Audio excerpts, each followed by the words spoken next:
Hi hello എല്ലാ കൂട്ടുകാർക്കും രജി sati Abi blog ചാനലിലേക്ക് സ്വാഗതം. എല്ലാവർക്കും സ്വന്തം എന്ന് വിശ്വസിക്കുന്നു. ഞാൻ നിങ്ങളുടെ സ്വന്തം രജിയാണ് കേട്ടോ. ഇന്നത്തെ എൻ്റെ ബ്ലോഗ് കൊല്ലം പരവൂർ ശ്രീ യക്ഷിക്കാവ് ദേവി ക്ഷേത്രത്തിലെ ഉത്സവത്തോട് അനുബന്ധിച്ച് നടന്ന ജലോത്സവമാണ്. മത്സര വള്ളംകളിയിൽ 10 വള്ളങ്ങളാണ് പങ്കെടുത്തത്. വള്ളംകളി തുടങ്ങി കഴിഞ്ഞു. നല്ല വെയിലാണ്, നമുക്ക് വീഡിയോ പിടിക്കാൻ പറ്റും തോന്നുന്നില്ല. 1, 2, 3 ട്രാക്കുകളിൽ സ്റ്റാർട്ടിങ്ങിനായി നിലകൊള്ളണമെന്ന് അറിയിക്കുകയാണ് കൃഷ്ണകുമാർ ക്യാപ്റ്റനായിട്ടുള്ള.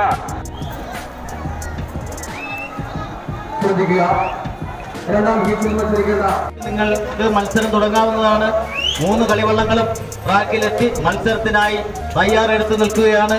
പടിഞ്ഞാറേ ചക്രവാളം ചുമന്നു തുടുക്കുമ്പോൾ കടൽ കഴുകന്മാരെ പോലെ, കടൽ ഭീമന്മാരെ പോലെ പറന്നു ചെല്ലുന്ന കഴുകന്മാർ നിങ്ങൾക്ക് കാണാം. നമ്പുകൾ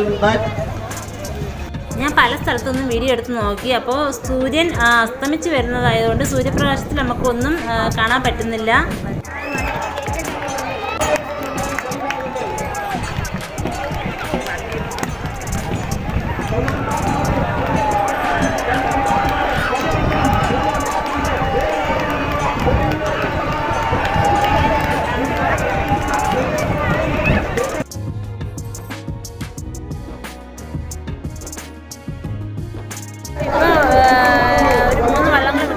തിരിച്ചു വരുന്നത് വരെ നമുക്കിവിടെ വെയിറ്റ് ചെയ്യാം. വെയിലായതുകൊണ്ടൊന്നും കാണാൻ പറ്റില്ല. ആരൊക്കെയാണ് മത്സരിക്കുന്നത്, ആരൊക്കെയൊന്നും കാണാൻ പറ്റില്ല.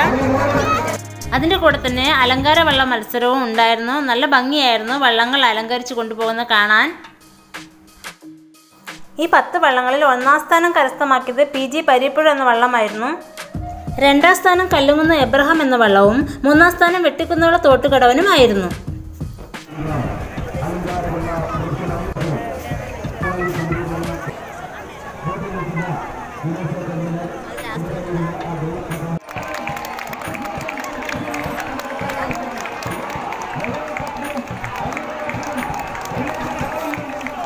നമുക്ക് നേരിട്ട് ലൈവായി കാണുമ്പോൾ ഒന്നും മനസ്സിലാവില്ല കേട്ടോ, ആരെയും മനസ്സിലാവില്ല. പക്ഷേ അനൗൺസ് ചെയ്യുമ്പോഴാണ് ഏത് വള്ളമാണ് വിജയിച്ചെന്ന് അറിയുന്നത്.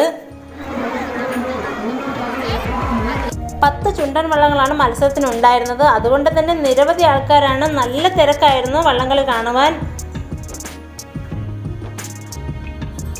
കൊച്ചു കുട്ടികളൊക്കെ വെള്ളത്തിൽ കിടന്ന് ഒരേ കളിയായിരുന്നു കേട്ടോ.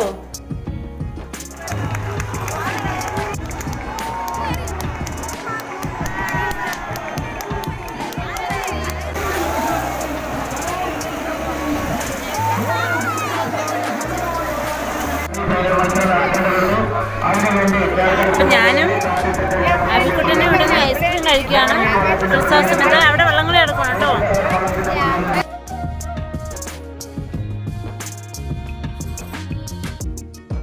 വള്ളംകളി തീർന്നിട്ടില്ല കേട്ടോ, അവിടെ നടന്നുകൊണ്ടിരിക്കുകയാണ്. നല്ല വെയിലായതുകൊണ്ട് ഞങ്ങൾ പോയിരുന്ന ഒന്നും കാണാൻ വയ്യ. 2 റൗണ്ട് കഴിഞ്ഞ് 1 റൗണ്ട് കൂടെ ഉണ്ട്. ഇതാണ് പരവൂർ ശ്രീ യക്ഷിക്കാവ് ദേവി ക്ഷേത്രം. അപ്പോൾ ഈ അമ്പലത്തിൽ വെച്ച് തന്നെയാണ് എൻ്റെ കല്യാണം കഴിഞ്ഞത്. അപ്പോൾ അത് ഞാൻ പല വീഡിയോയിലും പറഞ്ഞിട്ടുണ്ട്. അപ്പോൾ കായലിൻ്റെ തീരത്ത് സ്ഥിതി ചെയ്യുന്ന മനോഹരമായ ക്ഷേത്രമാണ് ഈ ദേവി ക്ഷേത്രം. മുട്ടറക്കൽ വഴിപാടാണ് ഇവിടെ പ്രധാനം. കായലിൻ്റെ തീരത്ത് സ്ഥിതി ചെയ്യുന്നത് കൊണ്ട് തന്നെ ഈ അമ്പലത്തിൽ എല്ലാ വർഷവും ഉത്സവത്തിന് ജലോത്സവം നടക്കാറുണ്ട്.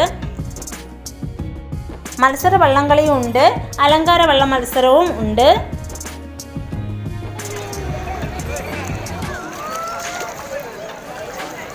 അബിക്കുട്ടനും എൻ്റെ അനിയൻ്റെ മോനൊക്കെ വെള്ളത്തിൽ കിടന്ന് ഒരേ കളിയായിരുന്നു കേട്ടോ. ഒരു വള്ളം കൂടെ വിടാനുണ്ട്, അപ്പോൾ അത് കാത്തിരിക്കുകയാണ്. നമുക്ക് വെയിലൊന്നും കാണാൻ വയ്യാതുകൊണ്ട് ഇങ്ങനെയൊക്കെ വീഡിയോ പിടിക്കാൻ പറ്റുള്ളൂ. അപ്പോൾ എല്ലാവർക്കും ഹായ്. 10 വള്ളങ്ങളുള്ളതുകൊണ്ട് തന്നെ ഒരു 3 മണിയൊക്കെ ആയപ്പോൾ വള്ളംകളി തുടങ്ങി. 6 മണി 7 മണി ഇരട്ടി വള്ളംകളിയൊക്കെ തീർന്നപ്പോൾ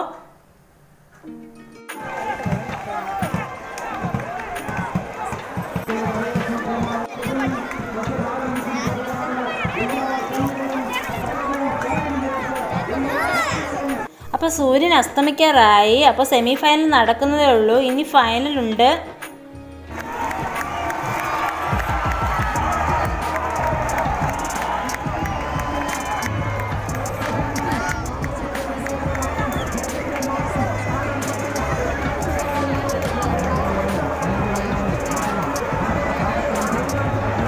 വള്ളം പോയിട്ട് തിരികെ വരുമ്പോൾ നല്ല തിരയാണ് കരയിലേക്ക് അടിക്കുന്നത്. പക്ഷേ ആ കായൽ നല്ല ശാന്തമാണ് കേട്ടോ.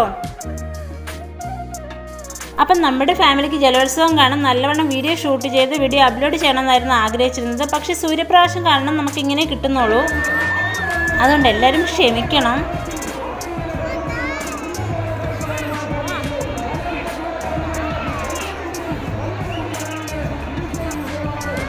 അപ്പോൾ വള്ളംകളി തീർന്നിട്ടില്ല, ഫൈനൽ നടക്കാൻ പോകുന്നതേ ഉള്ളൂ. അപ്പോൾ അഭിക്കുട്ട ഒരേ വെള്ളത്തിൽ കളി, അതുകൊണ്ട് ഞാൻ വീട്ടിലേക്ക് കൂട്ടിക്കൊണ്ട് പോകണം കേട്ടോ. അപ്പോൾ എല്ലാവരും എൻ്റെ ചാനൽ മറക്കാതെ സബ്സ്ക്രൈബ് ചെയ്യണം. എല്ലാവർക്കും നല്ലൊരു ദിവസം നേർന്നുകൊണ്ട് നിർത്തുന്നു. നിങ്ങളുടെ സ്വന്തം രജി. Thank you.